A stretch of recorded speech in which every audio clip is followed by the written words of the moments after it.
What happens when you go all in on reinventing the way people get dressed? Today, Annabel Hay shares how she built Clutch Glue, the fashion tape alternative going viral all across the internet. After what's been called the best pitch in Shark Tank history, Annabel turned 4 years of product development into a fast-growing brand backed by major VC funding and expanding into international markets. Annabel opens up about disrupting a market, raising capital, and the mental health implications associated with building in public. Welcome to the Anti-Work Podcast, a podcast where we chat to founders and professionals about staying sane while building a business. It's brought to you by Recess, a sustainable Aussie office furniture brand that's all about making work feel more like play. I'm Alessandra, and I'm your host. Thank you so much, Annabel, for being here. Of course. I'm very excited to chat today about Clutch and your career and everything in between. Mm-hmm. At Recess, we're all about making work feel like play. So I would love to know, what was your favourite recess snack at school? At school, I feel like I hit the absolute lottery because my parents are very health conscious. Yeah. We were an ingredients household, so we never had snacks in the house. Mm-hmm. If we wanted, some kind of, unhealthy food, we'd have to go and make it. For instance, like pancakes, pikelets, things like that. We'd have to physically go and make ourselves, which is great. It's actually turned us into quite handy little chefs when we were very young. Yeah. So my lunchbox, you can imagine, was filled with things like stewed apple, and that was my sweet treat, and bananas and things like that. However, there was this girl in my year at school that genuinely liked bananas more than she liked her fruit roller. So I used to trade her every single day my banana for her fruit roller, and it was unreal. That's awesome. Yeah, and I think that at an early age, that's when I knew I was pretty good at negotiating. Yeah. Oh my gosh. That's such a good indicative. I want to roll up so bad. And I've probably said this on every episode, but my mum would give them to me as a special treat. Yeah. But she would pack a little toothbrush in my lunchbox and I had to brush my teeth. Oh my God, that's genius though. Yeah. I lost a tooth, one of my baby teeth I actually lost to a roll up when I was in year 1 or 2. Yeah. So she was very conscious. I guess that's why my orthodontist loved me. 100%. Next question. Are you a morning or a night person? I'm a morning person for sure, through and through. And I always have been, even to the point where if I remember trying not to be, because I think at one point in time it was really cool to be a night person. It's like a dog that won't eat their own food. Yeah. I was I need to be a night person. So then I consciously tried that, and I think that I literally got to 10 p.m. and I was I'm so tired, I need to go to bed. Yeah. And so I've just always been a morning person. My brain is just on. 5 in the morning basically is where you'll find me at my best. Yeah. And that's just the way I am, and I just can't try and fight that. I'm so jealous. Oh, I wish. I'd get everything done. Pretty much my entire day starts at 5, and I think my key productivity ends at 12 p.m. That's and then so I'm just cool. in a sleepy slump after that. Yeah. Well, on that, are you a minimalist desk person or a maximalist? Minimalist desk, always. I know the way it's meant to be and look, which is pretty much nothing on the surface other than a laptop. My notepad, I'm a notepad girl. I do not have to-do lists on my computer at all. I love the physicality of striking something out.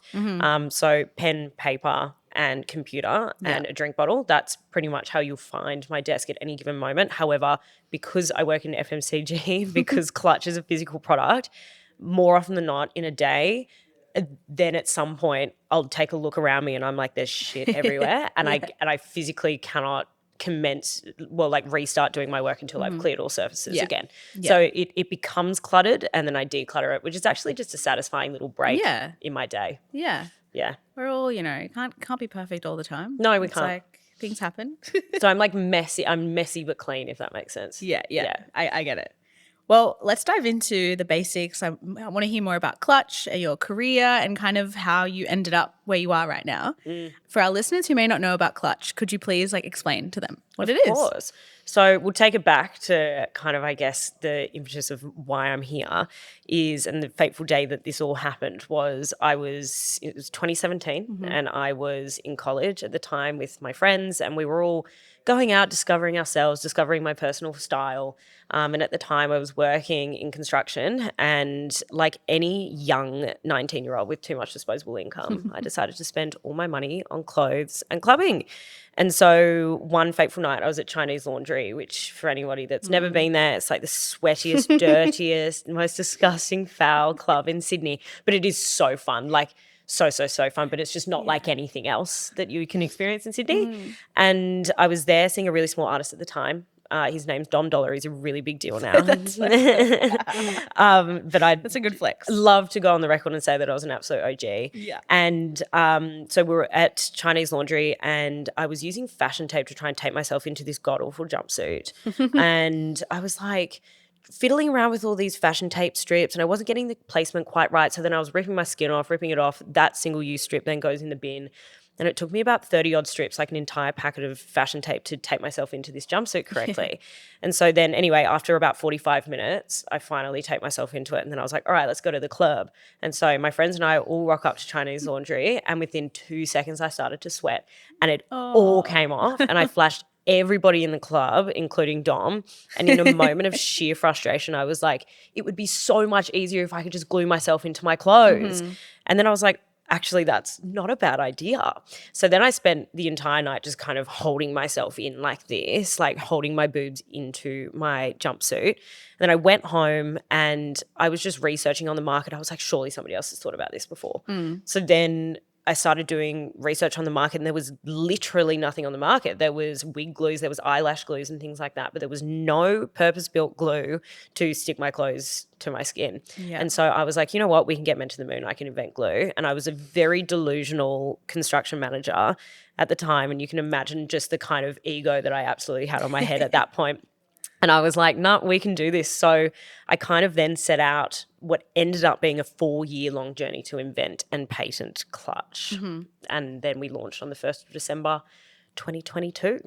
Wow. So it's almost 3 years old. That's so cool. I just imagine you like coming home with your laptop, and you know that like scene in Twilight where like Locked in. Bella like realizes that Edward's a vampire. Yeah. I'm like, this is you. That's exactly it. I need to stick my boobs into my clothes.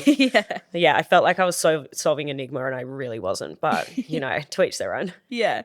Well, you kind of took my next question there but I guess on sort of figuring this out and not seeing that there was like a similar product in the market, what were those early stages like? Like once you had the idea and you're like, oh, this is awesome. You're also working in construction. Yeah. How does that all kind overlap? How does it all collide? Yeah, and totally. come together? So construction management and just project management in general is all about delegating and spending money. That's basically what it is. It's all about just breaking things down into bite-sized pieces, understanding what your ultimate goal is, and just doing little tasks day by day that get you there. And it's going to take years, and that's okay. And programs blow out. And I think the best skill that I ever learned in project management, other than delegation, was that my phone only ever rung for problems. And so I knew right at the beginning, I knew how to deal with problems, and I knew to expect them, and I welcomed them because problems meant progress in my mind. So that's kind of the skill that then married it all together, where I was like, all right, I know that I'm not a chemical engineer. Step one, I need a product. And so I was like, right, I know that universities get people in to do research projects. So then I just emailed a bunch of universities across Sydney, and at the time I was a student at UNSW. So I emailed UNSW and I was like, hey, I know you get people in to do research projects. Do you have anybody who would be interested in doing something for me? And they didn't reply for like ages and ages and ages and ages. And for me, one no isn't enough. Like I need to hear about 25 before I like maybe decide that the no is actually the answer. And so I just kept emailing. And then one fateful day, somebody replied to me and was like, I don't know, email this guy and see what he says. And I was like, okay. And so I got his email. I emailed him. I sent him an NDA, he signed it, and then we jumped on a call, and I explained that I needed a sweat-resistant but water-soluble clothes adhesive that's seriously strong, hypoallergenic, vegan, palm oil-free, and the packaging needs to be made of 100% recycled materials. It's 100% recyclable. And he was like, okay, why do you want a water soluble glue? And I was like, you're hired. You've got no idea why this is such a good idea. And this is why this relationship makes sense. On top of that, all it needed to be patentable, which means that it needed to be a completely novel invention. And a formula that has not existed and did not exist until he started, barking down that tree.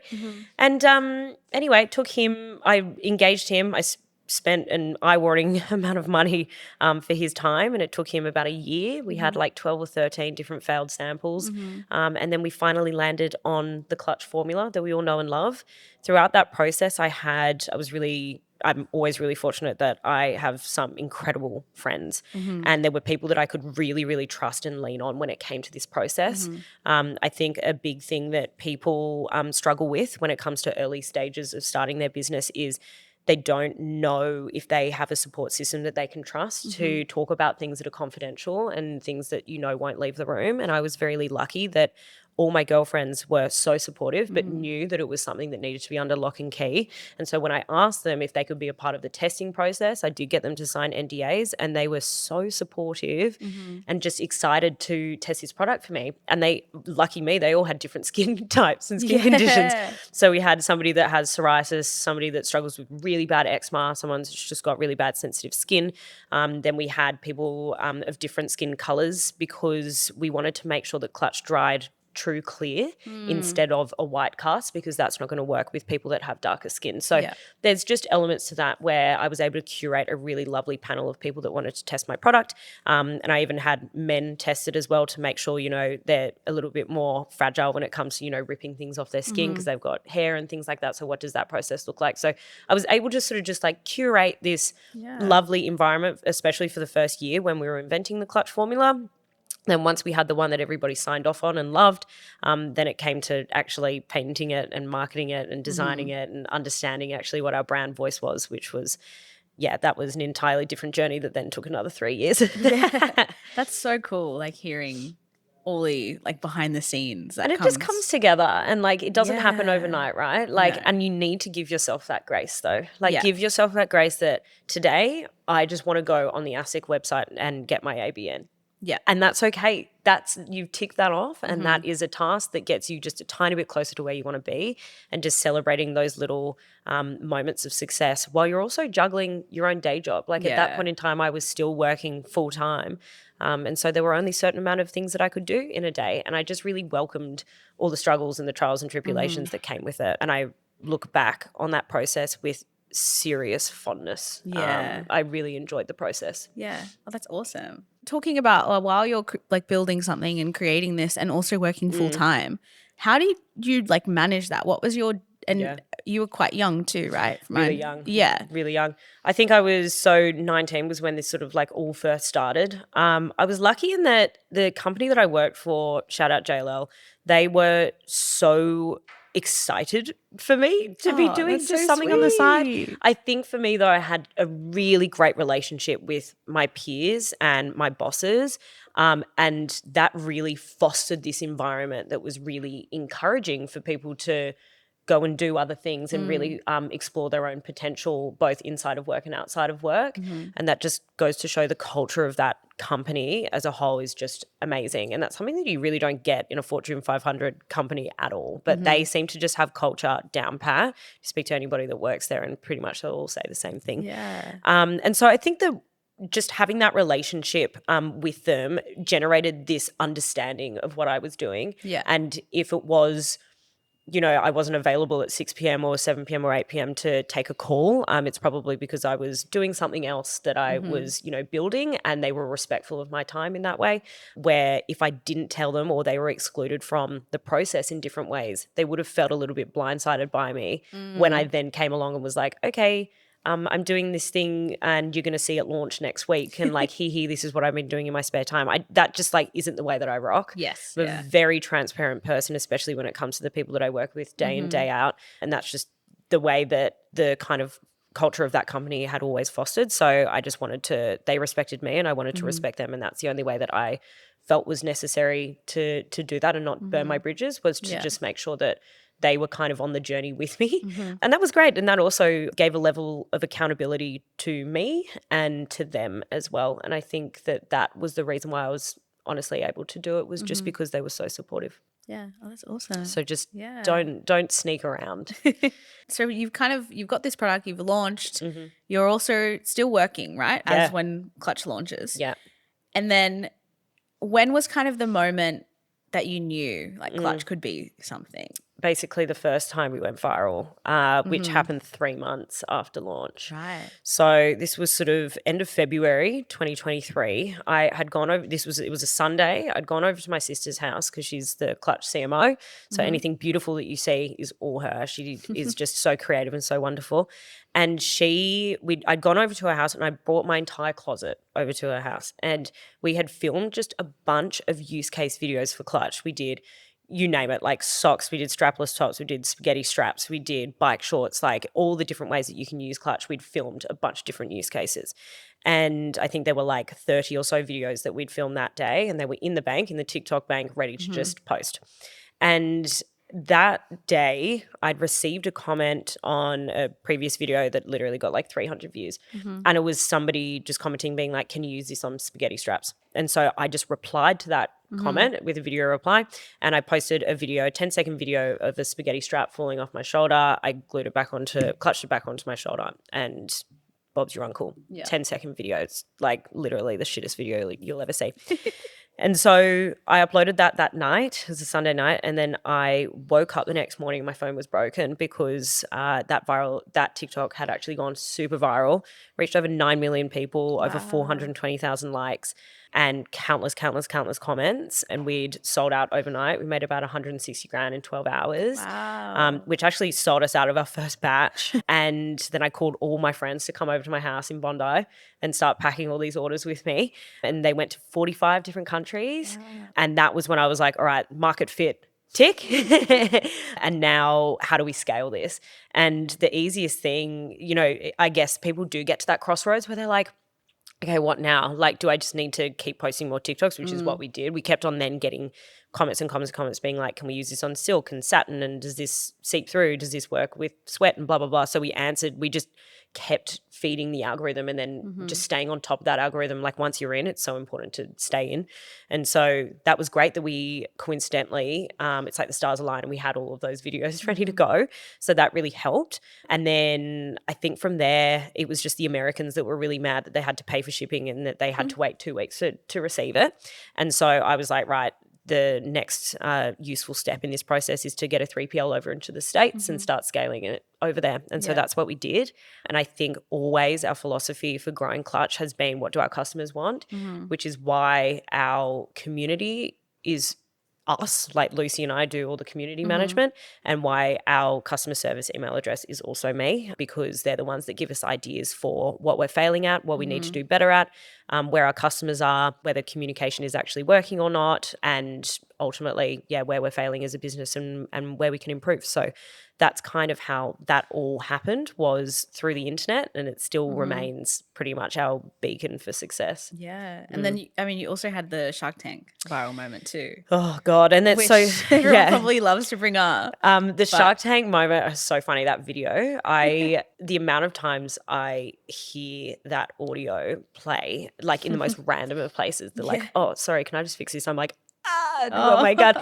Like, I love that video, but also at the same time, I've just seen it so many times. Yeah. But the Shark Tank thing came across my desk, we were like 18 months into business. It was this time last year that we'd filmed it, actually. Yeah. Like, we were no strangers to virality at this point. And I was like, okay, what's another piece? What's our next step in terms of getting in front of new markets and new people? And so at that sort of time where we were pondering about our next move, a producer for Shark Tank DM'd me on LinkedIn and was like, hey, have you ever thought about going on Shark Tank? And I said, no.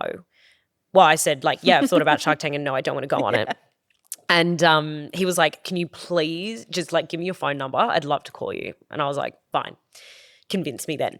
And so we had a call, took him about an hour, and he just was like, wouldn't take no for an answer. And I was like, you know what, respect, you remind me of me, let's go.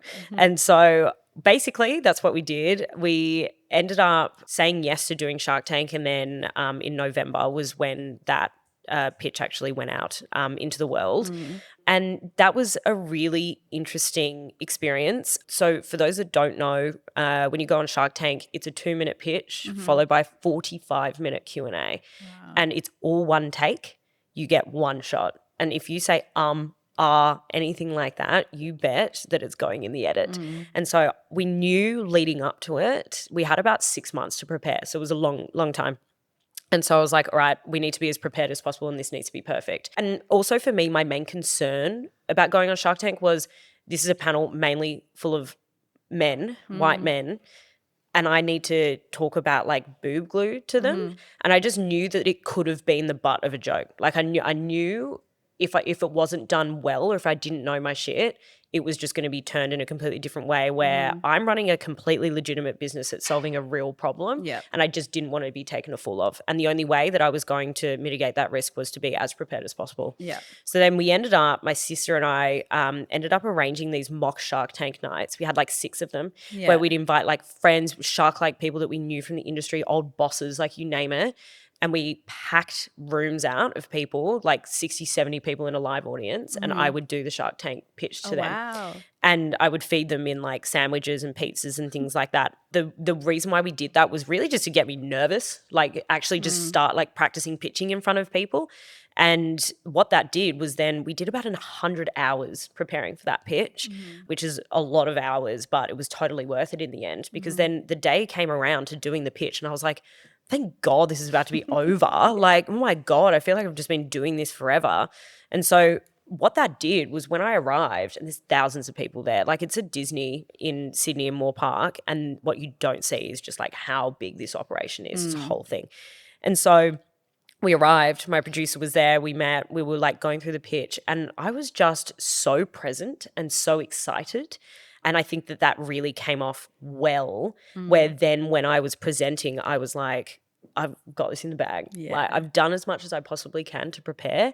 And now, this is just in the hands of fate, really, at this point in time. And it was really well received. All 5 sharks wanted it, ended up being labeled the best Shark Tank pitch of all time. Yeah. We ended up getting double the investment that we were asking for. And I went on with an undervalued business so that they knew that it was a good investment decision because people make the mistake all too often of going on Shark Tank and just like overinflating how much their business is worth, where in this context you just don't want to be taken a fool of. So if I didn't need to talk about commercials for 45 minutes, I know it was going to be a really good pitch. And it was. I went on there being like, this is how much I want. And then they were like, yep, we want it. And then outside of it, about 2 weeks later, what you don't see is like then the legal team come in being like, all right, like let's actually get this show on the road in terms of investment.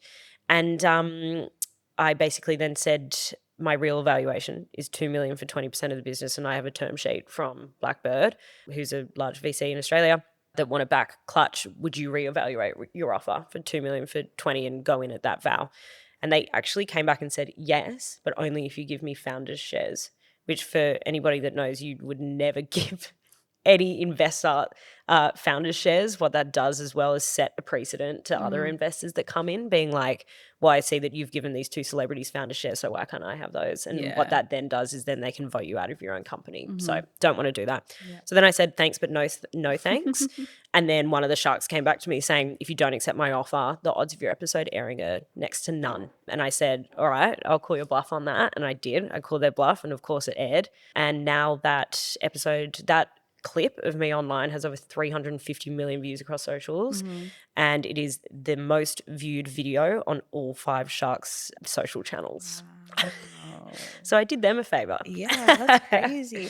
What does it feel like on like a personal level when you kind of see your face everywhere, like everyone? It doesn't feel like me. Do you know what I mean? Like it's like a caricature or something. Yeah, it does. Like that's me acting. I feel like that's probably what actors feel like when they're in like movies. Yeah. Where you just like separate yourself from that and you're just like, well, I've still got like my everyday problems. I'm just like an everyday person, and that's just like a moment in time. That's like kind of what that feels like. But it's incredibly surreal and it's exciting always. Yeah. And I do find that what Shark Tank gave me, that's something that I didn't think and anticipate, was the virality that we would get off that, and then also the amount of people that we've reached that now know Clutch is like, oh, I've seen that on Shark Tank. And I'm like, cool. Like that's a really easy way to connect with people and for people to understand where they saw your business, and more effective than other forms of media such as just like TikTok. It's almost a little bit more lame for people to be like, oh, I saw you on TikTok. It's like, well, what video was it, and blah blah blah. As in, if people like, I saw you on Shark Tank, I'm like, I know exactly what you saw, and I love that. Yeah, and you were prepared. Yeah. You were like, that was bulletproof. Yeah. Yeah. Awesome. Did you, like growing up, did you always envision yourself doing something like this? Yeah. Like I always just had that like fire in my belly. Like I was a really confident child. Like I couldn't be told what to do. Like probably very annoying to my parents, but my parents are very patient, very kind. So thank God. And I don't know, I think that I just always felt like I kind of really wanted to like invent something, which is so random. But like I remember the moment that it like really all started for me was when I was over at a family friend's. I was like 7 or 8, over at a family friend's house for dinner. And our dads were talking about how they would be billionaires if they had invented everything that they'd ever thought about. And I remember in that moment, I just went, how embarrassing to live with that regret. And I was like, well, I refuse to let that happen to me. And so then I was just like, all right, I know that once I have a good idea, I'm going to do it. Yeah. And I had so many bad ideas. Like growing up, I was like, I want to do this, I want to do that. Like I absolutely hated putting sun cream on as a child. And I was like, I want an injection where I can just like inject SPF into my veins and then I don't have to like apply sun cream. Like all of these like whack things. And mum was like, you were just like, you had a very busy brain. You had a very practical brain of like solving your problems. And I think I was always like that. And then when it came to Clutch and I knew it was a good idea and it was solving a real problem, that's when I was like, no, this is a good one. I can back myself on this one. Awesome. So I just think I was just always like that. And my parents can very much attest to that. Yeah. It sounds like you just kind of knew who you were. I just knew who I was. It's like that Euphoria sound. It's like Maddie knew who she was from a really young age. Like that was just me. Yeah. But I think what I loved was that my parents always encouraged me to just be me, to just do me. And I think that there were times where I really felt like I was so outspoken or really misunderstood, especially in high school. High school is a very confusing time for everyone, especially for women, where I was also went to an all-girls school, all-girls boarding school. Like it can be a very like, you know, very weird time. And there were definitely moments where I was like, why do I feel so misunderstood or like not like everybody else? And little do you know that literally everyone else is feeling that way, lol. But I don't know, just it was just always sort of a part of me. And it wasn't really until I was an adult where everybody went to college and started exercising their free will and doing careers that they wanted to do and spend time doing hobbies that they didn't have the space to do at school and things like that, where that really fostered an environment of like, oh yeah, like I can have lots of friends and I am likable and, you know, this life encourages you to kind of do everything. And as soon as you're not pigeonholed into doing 5 subjects for the HSC, you know, you realize there's a whole life outside of that. But in saying that, school is still incredibly important. Stay in school. I'm really curious. So you've obviously like built this big brand and Clutch is the amazing thing that it is today. Your experience in the corporate world. Yeah. How did that like shape how you set boundaries when you started growing your own business? Totally. I think that also for me, I was always a hard worker, always. Like I would never just do my 9 to 5 and then shut the computer. It's never been my jam. And I think that was really respected amongst the people that I worked with. Yeah. There were only my one problem, I guess, is that when it came to where I worked, I only ever worked there. And then I started Clutch. So I was there for a really long time. I was there for like 9 years.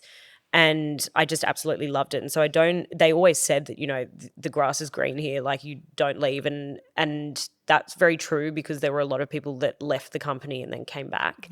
And you're like, that speaks volumes that people tried to explore the grass perhaps being greener and it wasn't. And I just think that kind of loyalty and the way that we went about managing company culture, the way that you went about just like managing people and big teams. The thing that I probably found was one of a great people skill that I learned in construction was that everybody is there to do a job, regardless of whether you're the white collar person or the client at the end of the day that's paying the bills. When you're on a construction site, you're all equal and you've all got a part to play and there's no ego that belongs on a construction site. We're all here as a piece of the puzzle that gets this job done. And I think that was really critical when it then came to respecting all elements of my supply chain. Like I'm not better than my manufacturer. Actually, my manufacturer is like, I'm beholden to them, and treating them with respect and nurturing those relationships is actually what gets the job done.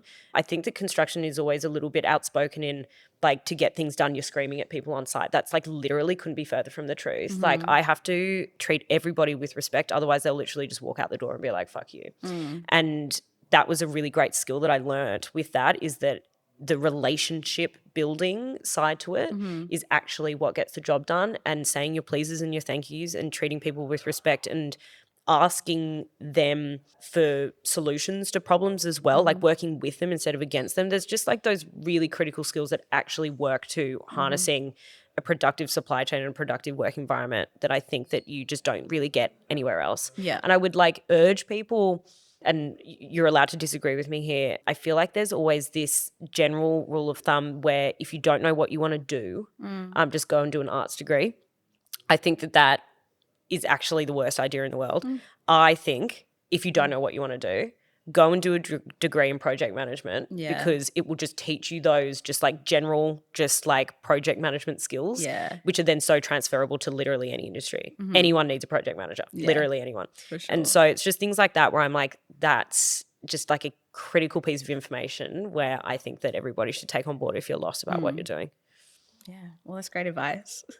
That's just my advice. Yeah. It's not fact, I don't think, but like I think that I've just seen it really work for me and seen it work for other people. Yeah. So I really encourage it.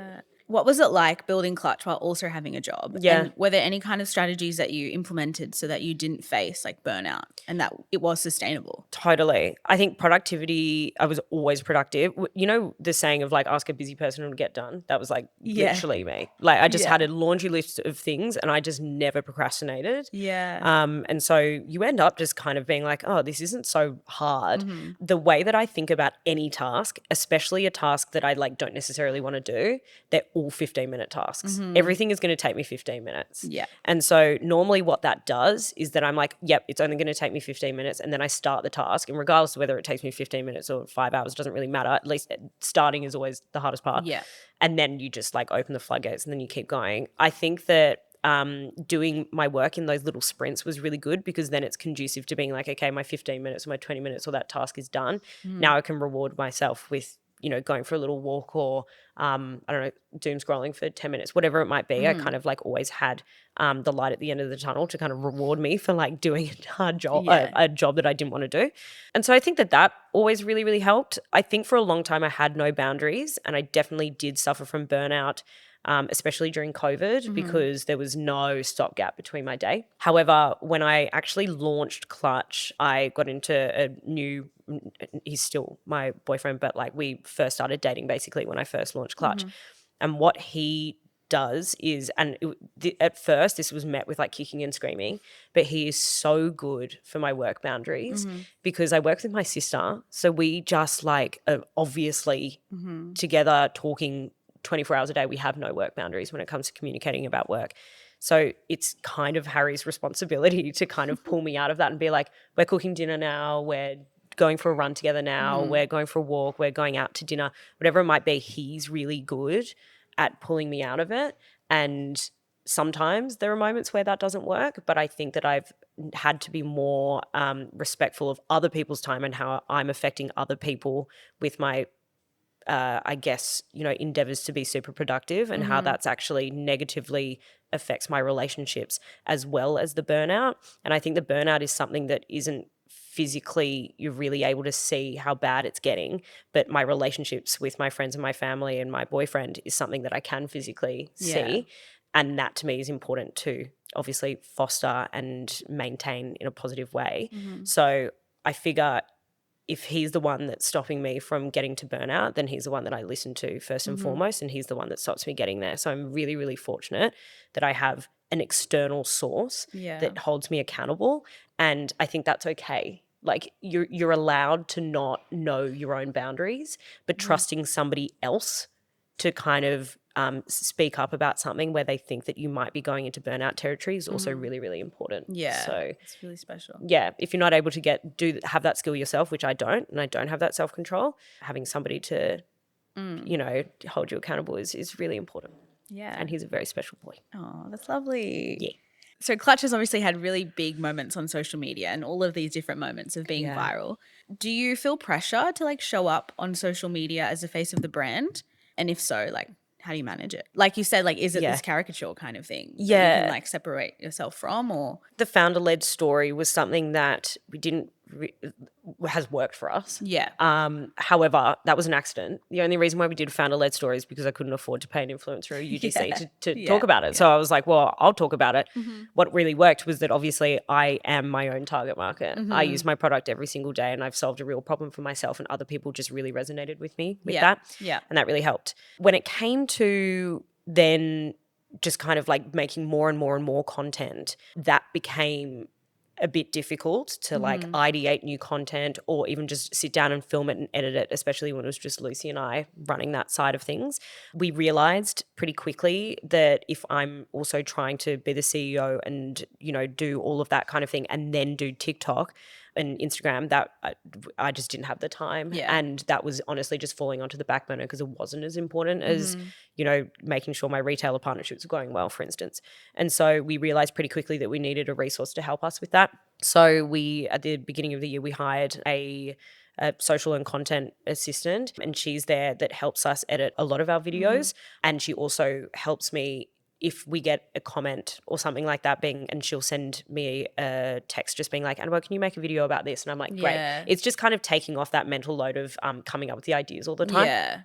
And ideating content, which I find is a lot easier. Then that's so easy. I can prop the camera up, you know, film something for 5 minutes and, you know, depending on how, I guess, complicated the editing task is, either I can do it myself or I send her the raw footage and she does it. So there's things like that that have really helped be able to ensure that we still have that founder-led strategy on our socials that is still me, but there's just like the mental load. There's assistance there for sure. I just think that it's important. At one point, I think that I did step away from being the face of it because I was just like, my head was just like somewhere else completely.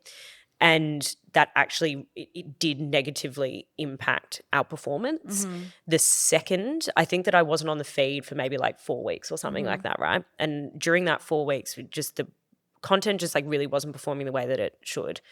And so I remember I then uploaded a video, first video back went so viral. And Lucy was like, this just goes to show that like your face and your recognition is just the way that people really respond to the brand. And that's good to know. It's actually a really good lesson. Like these are all learnings to be like, all right, the founder-led strategy is really important. And regardless of how big we get, we still need to maintain that.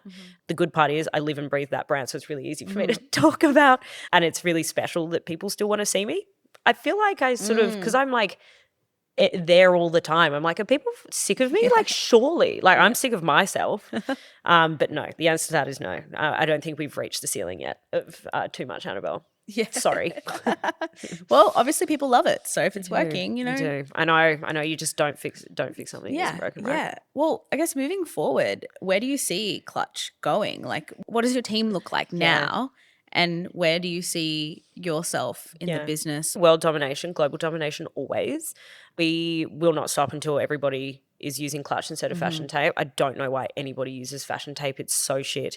It does not work. It contributes copious amounts of single-use waste. Like, think about all of that ending up in landfill. We've saved over 12 tons of fashion tape waste ending up in landfill by people making the switch to Clutch, which is just insane to think that people have that kind of impact on the environment, and we're making it so easy for people to be more eco-conscious without them even thinking about it. And so for me, that's the main goal. We are launching more and more SKUs and get excited about that. Watch this space. We work a lot in R&D to bring novel products to the market. We're not copying anything else that's on the market. That's just so dumb to then just decide to like go back into tapes and things like that, right? It's like such an interesting space to walk where I was like, all right, I now need to ideate like brand new novel products that the world's never seen before. The good part is I've had plenty of great ideas. So now we are developing them in the background, and that's really exciting. Next year is going to be huge. I think we're launching 7 new SKUs next year. So stay tuned, everybody, for that. And so that's kind of it. We're big push in America. America's our main market, and we still haven't reached every corner of America yet in terms of getting them to make the switch to clutch. I think the Australian market we've worked really hard to foster that. And I think the Australian market's doing really well to make the switch to clutch, but America's kind of just the main focus for us to make sure that they, are making the switch. And we're doing a really exciting seed fundraising round over in the States at the moment and have some really interesting people that have come to the table to really help us with our company mission. So stay tuned for some announcements on that. We're having some really cool combos. Having the overseas market a bit more of a bigger focus. What does your team kind of structure look like? Yeah, so we will always be Australian. And so regardless of whether I move over to the States, which I will next year, the main crux of it is we will have the main team still stay in Sydney. And then any kind of resources that I need, whether it's an executive assistant or whether they're sales managers, those can be resources that are then based overseas, either with me or in their jurisdiction in which they're doing their job. But the main hiring will still be done in Sydney because it's something that I'll always come back to Sydney. I might move temporarily somewhere for a period of time, but I'll always come back. So that's the way that we've decided to structure it. Yeah. And I think that fosters a really great community. Australia is a really small talent pool, but when you get the right talent, people are very, very loyal. And I think that we can generate a better culture of our business having one hub versus having kind of like this split staff of like the States and Sydney. You never know. I might have some really interesting learnings in a year's time and perhaps I might be wrong, but that's the way that we're tackling it for now. Yeah. Awesome. Well, how do you define success for Clutch in the future, whether that's on the personal or professional level? For me, the main company mission is that everybody makes a switch to clutch from fashion tape. So to me, that's success.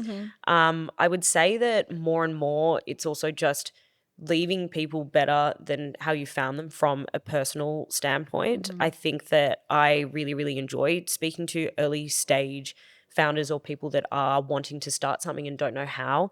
I get really excited having those conversations with people, just being like, you're capable of so much more than you think that you are, and all of it's just learning and you will learn. So I think that just on a personal level, I just really love that I resonate with people and people feel comfortable enough to approach me and ask for help. That's something that I never want to lose, that relationship with people, and even that parasocial relationship with people that they know that I'm just a normal girl, and that, I'm not this like, don't put me on a pedestal because that's not what we're in the business of doing. And so I think that that's like just something that I want to maintain on a personal level. And then when it comes to clutch, it's literally just world domination, literally. Whether we go the venture route or whether, down the line it ends up being something that gets sold, that's like a really sad thought to me that, there might be somebody that comes along and buys it for an eye-watering sum of money, which, sounds nice, but also I can't imagine the identity crisis that I'm going to have after that. So I'm like kicking the can down the road for that thought. I don't want to think too hard about it, but yeah, it's probably inevitable, to be honest. Well, what advice would you give to people who are interested in starting a business or might be listening and they've got an idea or just start? Like it's not that deep. I think that women especially really deep it in terms of being like, well, I don't know, I can't do that. And it's just like, well, yeah, but like you also weren't able to cook that recipe yesterday and now you can. There's just like things like that where you're just like, it's all learning. And don't be so hard on yourself for failing, because if you're not failing, you're actually not evolving. And so whenever we have failures at Clutch, it's never a failure. It's always just, exciting because we've done something for the first time and it turns out that it hasn't worked, which means that we just need to do it a different way. And I just find those actually to be the most exciting days that we have at work, are when we're able to fix a problem that we're having. And problems only come out because we are, constantly evolving and iterating. And so just know that starting, it is the hardest part. And once you've literally just tipped that over the edge, and that's as simple as literally getting an ABN, that's the start. You've done it. You've actually done it. You've written the title to the essay and now you've started, and that's kind of just when the floodgates start opening. I would also say and recommend to people, have a few people that you really trust that you can talk to about what you're working on the side. And what that inherently does is just keep you a little bit accountable for having a little update when they ask. So it was even down to my friends that would just be like, how's Clutch going? And I would just be like, yeah, I haven't really done too much this week, but like that reminds me I need to like send that email, and like and just that does just like nudge you along, not in like an aggressive way, just like a little sort of push where you're like, oh yeah, I don't have an update for you and that's bad. I need to do something about Yeah. that. That's what I would recommend, and that's what I had, and that's what kept me accountable, and that's what kept the wheels in motion. Yeah. Those are great. That's some great advice. It's pretty simple. But when it comes to setting boundaries and kind of protecting your own well-being, do you have any advice there? Because obviously, like, most people don't have the luxury to kind of just like quit their job and then focus full time on something, right? Totally. And also when you're making a product, all that research and development takes a long time. It does. So yeah, do you have any advice for people that when it comes to looking after yourself and making sure that you don't let your own like physical mental health slide? Totally. I think that like when you're starting a business too, or when you're operating a business, especially where you have friends that aren't doing that, it's pretty easy to be like, I'm so misunderstood, I'm so busy, and that is really just your ego talking. Like you need to take a step back and be like, no, like I do want to go out for drinks with my friends. Like I do want to do that because they're the people that ultimately will keep you humble and down to earth and give you a bit more of like a holistic attitude that like there's a whole wide world out there that like I'm missing if I'm, you know, not just surrounding myself with people that aren't doing similar things to me. So I'd say that those are just like boundaries that I set myself professionally. I try not to sacrifice too much of my personal life for work, because at the end of the day, like we've got one life, and I don't want to sit back and the day that I sell my business, it turns out that I go to celebrate with my friends and I have none. Like that's a really sad and scary thought. So just always fostering your non-work community is actually the way that I foster a work-life balance. Yeah. Which is, again, pretty simple, but I think that it's effective. Yeah, but it's very true. And I guess like you said, sometimes you can be so in it. And also probably because you work with your sister too, right? Like you can be so in it that it's like you can't see outside. Definitely. Whereas the people that are not part of that can actually help you get out of it. 100%. Yeah. People have funny stories of their day job too. Like that's just so for real. Like it's really exciting to just like have a reprieve from what I'm doing. And just, not everybody needs to be, you know, when you become an entrepreneur, not all of your friends need to be entrepreneurs. In fact, I'd recommend being with friends with as little as possible. Yeah. Oh, well, perfect advice. I love that. I've just got one more question for you. And where can our listeners find you? At clutch_glue, obviously, on TikTok and Instagram, or Annabel_Hay on TikTok or on Instagram, I think. And then I'm Clutch's mum on TikTok. Oh. I post very random things on my TikToks, not very exciting. Yeah. But I don't know, if you wanted to see what I'm up to on a day-to-day basis, pretty much TikTok and Instagram's where it's at. Cool. Come follow me. Well, thank you so much. Thanks for having me. It was a great chat. I'm feeling so inspired to like go and just reassess my life and wake up at 5 a.m. Do it. Thank you so much to Annabel for joining us on today's episode of the Anti-Work Podcast. And thank you for tuning in. This show is produced by Centennial World Podcast Network. We'll be back next week with more conversations on work, play, and everything in between.